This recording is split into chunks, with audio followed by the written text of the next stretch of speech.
Hi guys, and thank you for joining me. This is going to be your 2015 review reading.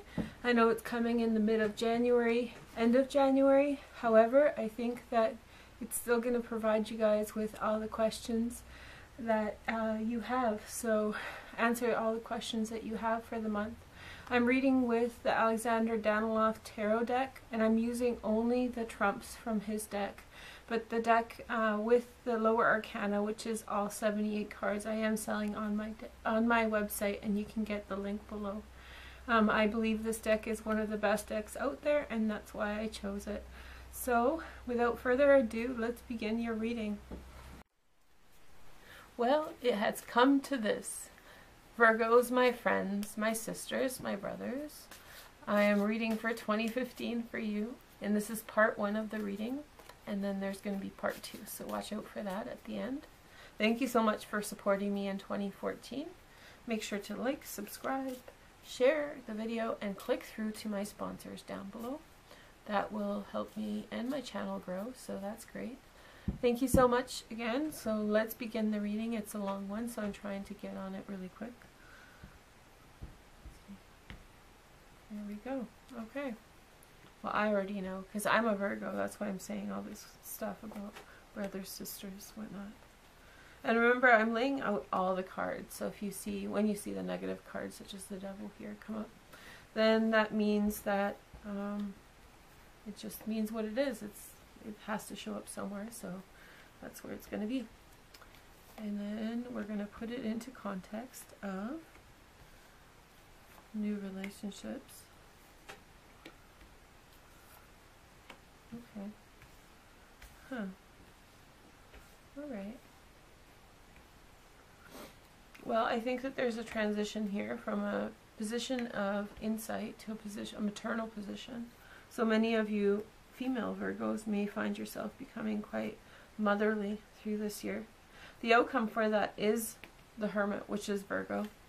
But that Hermit is talking about, I think, I get the sense, and don't start disliking the video by me telling you that, but the Hermit is telling me that with the transition, you may transition to be the mother, be ready to be the mother, but in essence what's going to happen is that you're going to find yourself alone for a time, probably till the end of the year. And so you may not become a mother in the sense that you birth a child, but maybe more to do with, which some of you will, but for the majority of you, you'll get in the phase of being a mother, a wife. And so I think that you'll get excited and move into a period of being a motherly figure or person, and you might go to the other side of the High Priestess and realize that you are alone, and so you will have to kind of face that this year. But that's going to be a learning position. You know, when they say about Virgos, about how they learn and how they're meticulous and whatnot, a lot of it has to do, the Hermit, I mean, it's practical learning. So some of it is kind of droning, and some of it is like a pain in the ass, and that's why nobody else does it but Virgos, because we're focused enough to be able to do it, I guess. And so, yeah, you're going through that one period where you're going to learn a bit of a lesson. You're going to learn a bit of something to really integrate in your life, and it's going to be fundamental, and it's going to be life-changing. But ultimately, I think that it's not something where you get screwed over or something bad happens to you. It's just something that you're going to have to go through to learn about life in general, to learn about who you are in general, and you wouldn't become such a good empress unless you go through it. So this part is necessary for you to go through, and when you go through it, then you'll become better at it than everybody else. So people say that we're uppity and that we're like perfectionists. Well, this is going to lead you to a level of perfection, but it's going to be through hard work. So it also said, and toil, so I don't get the sense that you're going to suffer a lot. I just get the sense that it's going to be another hard lesson And do we love our hard lessons or what? Okay, let's get on with the reading before I run out of film. So we have, at the center of the reading, we have the moon card. And the moon card is talking about intuition. You start off your year really focused in multiple directions and kind of influenced by secrets from within yourself. You may also find out secrets about the circumstances around you. If you do find out secrets about circumstances around you, then they're going to push you in new directions. That's in particular with family and friends. I think that you're not seeing something about someone, and someone's hiding something through in front of altruism. They're projecting themselves as a altruistic person in your life, someone who has an excuse for why they're there and what they're doing, but I think that behind that is something really quite sinister. And so that's the devil there up top. But yeah, it's tied into the moon, and I think that this person is going to try to influence matters, but I think that you're going to see your way through it. I don't think that that person is going to be able to influence and destroy everything that you have. But his motivations aren't good, so just don't feed into him. He could very well be a Cancer person, but not necessarily so. Just think of this like bravery and intuition, like this strong character he pushes forward, like that I'm a perfect person with perfect morality, with good intentions and all that, and that's all bullshit. That's what I'm telling you right now. And what's going on for you is that he can't change the improvement that's going on in your life, because you are in the wheel of fortune is crossing you, so that's the undercurrent. There's some fundamental things that are shifting for you, and they're going to emancipate you in a big way. You're going to be blessed with positive influences whenever something goes bad. So he's never going to be able to quite get at you, and you're going to be free of that. But you have to just, the way that you manage him, particularly in the first quarter, in the springtime, will be really the way that it plays out. So if you are a snippy Virgo, and if you to make him feel a little, which Virgos have a tendency to do to others, then he may be more prone to be a jerk. But if you're smart Virgo, and you're meticulous, and you're calm and serene and tolerant and considerate, which many of us are, then you will get to manage him, and you will get to diffuse him out of your life. And by some point in time, he will go free. He will disband, dislodge. And in fact, you're going to set out some new... Don't tell him any information. You may... I think as I'm telling you this, you might be realizing who he is. And you may have had a couple incidents where you were raising your eyebrows at his conduct. But I think that it's really settling in that this person's not really your cup of tea. And if he's not, then you're going to just deal with him appropriately. But just my advice to you is to go tread softly. Because overall, your life is improving. And there's these undercurrents that are pushing you up on the water. So you're constantly going further. You're probably going further than most people this year. And that's probably what's motivating him. Jealousy, it's usually things like that, right? So Virgo, yourself, financially very secure this year. And also just with your self-worth and personality, you're becoming more ostentatious, you're becoming more pronounced, and you yourself are becoming the focal point in whatever it is that you do.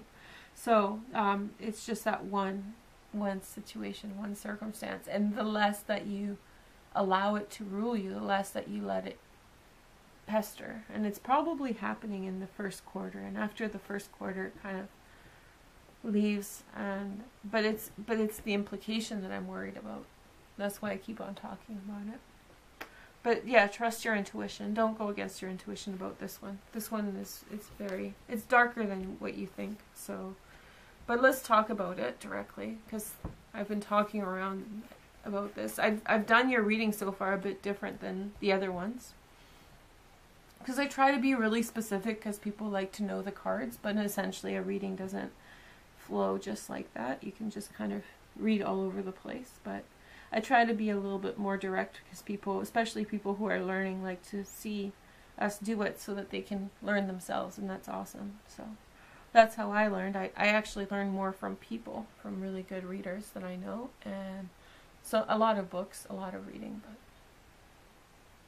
since I was 13, by the way, so wow.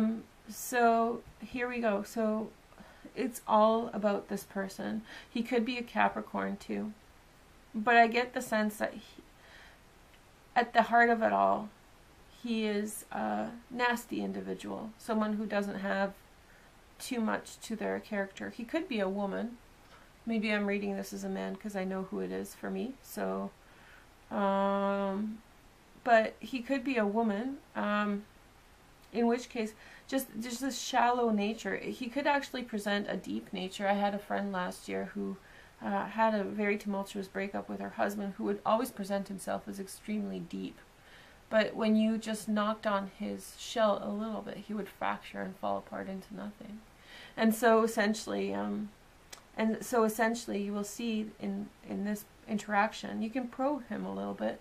My friend taught me, not that friend, another friend taught me to ask indirect questions of people to really find out what they're about. So maybe waiting your time and biding your time, and when someone says something one time, ask them about it the second time, and just make observations, make yourself known to kind of follow those observations, and don't, when something contradicts itself, by all means do not pursue that. Again, you have your answer, you don't need to keep lingering, so don't linger. But you will linger, and so this is the Hanged Man. But I think that this has to deal with having to put up with rather than being able to put up with. So in this case, you just have to you linger and you persist and you put up with what you already know. It's maybe for the betterment of your circumstance, or it's the betterment of the people around you. Maybe you feel bad for this person. This person can be quite pathetic, I think. And in which case, if he is really pathetic, then you're maybe feeling sorry for him. Or this person could have mental issues, so he could have depression, and so you're stuck with it. And stuck with it, I mean, it is stuck with it. We can be, and I encourage people to be empathetic towards people who are struggling with mental health. But at the same time, we have to be realistic, and it says it sucks. I mean, if you have to put up with someone who has schizophrenia, then it's I'm sorry to all the schizophrenics out there, but I mean, it is a tough go, with certain permutations of that disease. So it's, I'm not saying don't do it. I'm just saying that you may choose to have to put up with it out of altruism, and realizing that this person really needs you there, this person really needs your support, and there's no really going around that. On the surface, this person is putting up a lot of valor, and you don't want to shake that. That person is really clung to their disposition and their need to have that disposition. And people, none of us are perfect. So this is to touch on that mental health issue, because I'm actually really interested in mental health and social mental health. So like how mental health plays out in the social sphere. And so through those lenses, I think there's, that person really needs to have a home and a place, and even though there's something really sinister in the background, then sinister in this sense, because I'm talking about a lot of different kinds of permutations of this situation. If this person is bad to you, then you treat them as an asshole and you cut them out and you are smart, like I said before. But in the instance that this person just has a mental health issue and is not intentionally being this way and is not harming you, that's the primary thing that you wanna judge on. Then it becomes an issue, because he may be embarrassing you. He may be a cousin who's in town, who's new in town, wants to hang out with you all the time, and he's embarrassing you everywhere you go. But it's just embarrassment, and this person has some kind of issue, and so there you wanna be nurturing, and through doing so, as hard as it is, this is one of your lessons this year, is getting involved in circumstances that are not just cheerful and fun, and those circumstances kind of coming out as it gives you karma points in the end. That's what I'm saying. And I know karma points, I just made that up, but when you have like, it's by being good, the world is watching basically. And so with the world watching and you doing this from a good place, it's gonna be recognized, and I think that that's a part of it. But it's a downer to have this card.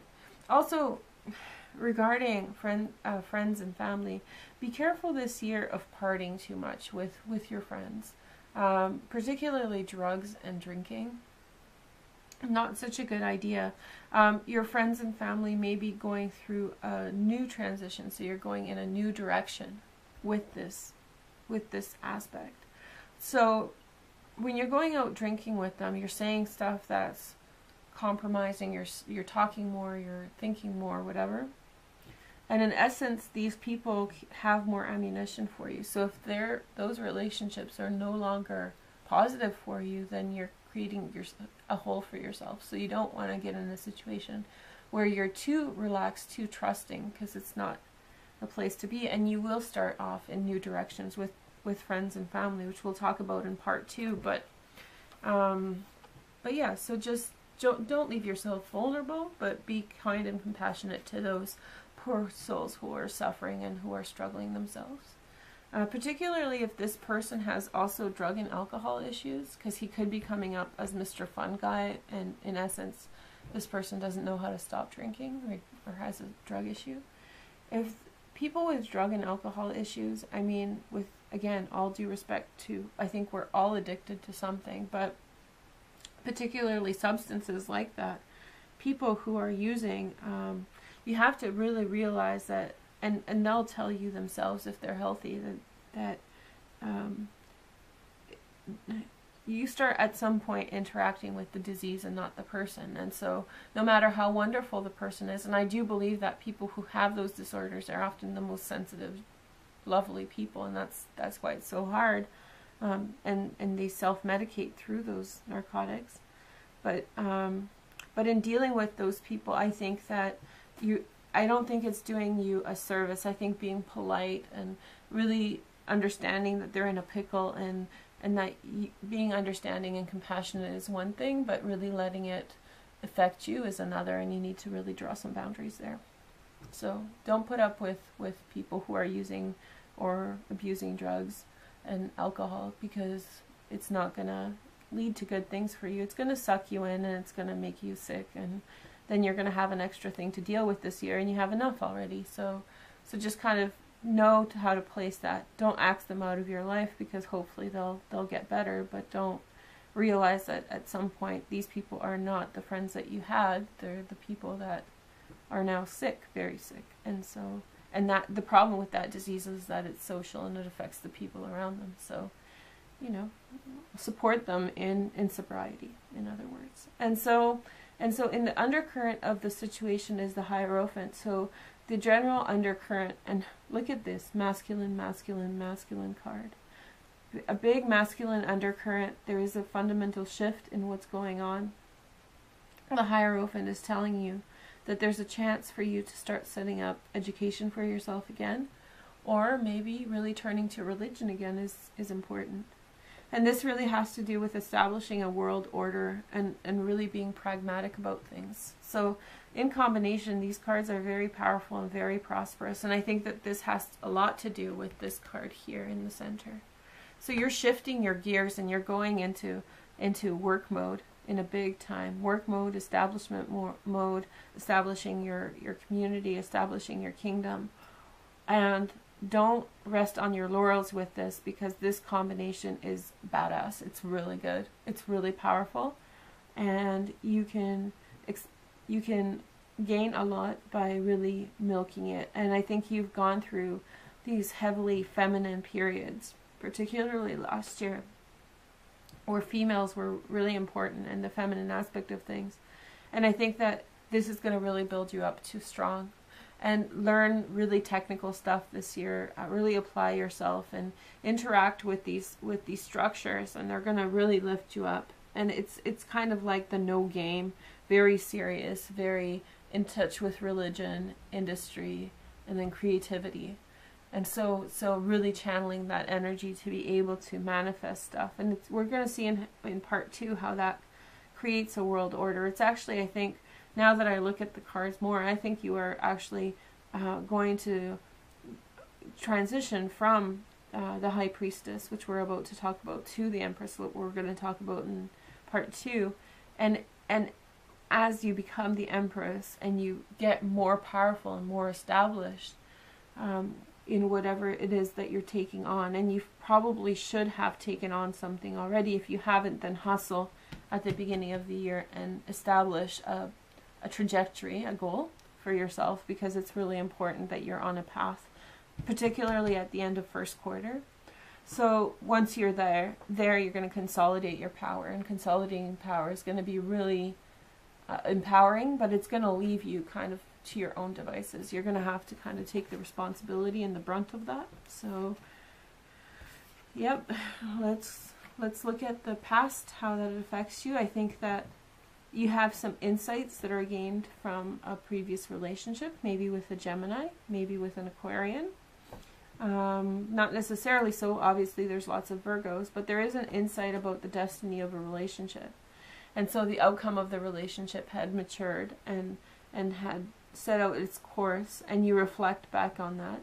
And it's a huge influence into your intuition and into where you are in the world. And it's a competing force also. I think where your intuition, where your destiny is taking you is, and you're kind of on pause in a very good relationship with someone else. And so it's a paradox, and from paradoxes come the greatest insights, because life is a paradox, and this is why all theory kind of falls short, because there's a paradox at the end of every single thought. And so if you believe that everything is paradoxical, then there is no good and evil, and all that has huge implications. But with respect to your life, your destiny kind of is tugging away, and it's becoming a band. And so you may feel that there's a pressure on your relationship from the past. This pressure has evolved in the past that is pulling in two directions. But yet this is a really strong card, and this is equally strong. And so you're observing this kind of tension, and yet it snaps back. I don't know how far before it breaks, but for a time being, it's continuing this way. It's also teaching a lot about family. You may be directed to go one direction, and your family's kind of sticking put, but life is taking you over here. And so you keep on looking back, and you keep on doing what you need to do, but yet you're looking back on your family circumstance, and you're looking back on your family situation. And it's kind of, you have to be kind of cold and heartless about it. You have to, it's funny, because they're real things that are close to your heart, that are important to your heart, but you have to be cold and heartless when you're observing it. And it is what it is kind of mentality. It is what it is. It's not bad, it's just two goods sometimes can't coexist. And so you have to find that balance, and that's already been achieved, that's already been established, particularly if your grandmother, mother, someone who's above you gave you that insight a long time ago. That person already saw the trajectory of not being able to be together. So, you know, you do with this whatever you will, because this is in and of itself not a bad thing, and this is in and itself not a bad thing. So you will really need to discern. You need to discern about what to do about that. But I think that looking into part 2, we'll see a little bit more about it, and I'll try to expand on this a little bit more, because this part is significant. So, okay, well, thank you very much for watching part 1. Stay tuned for part 2. I'm going to put a link somewhere over here. Thanks, bye. Make sure to like this video too, subscribe, share with your friends. Click through to my partners down below.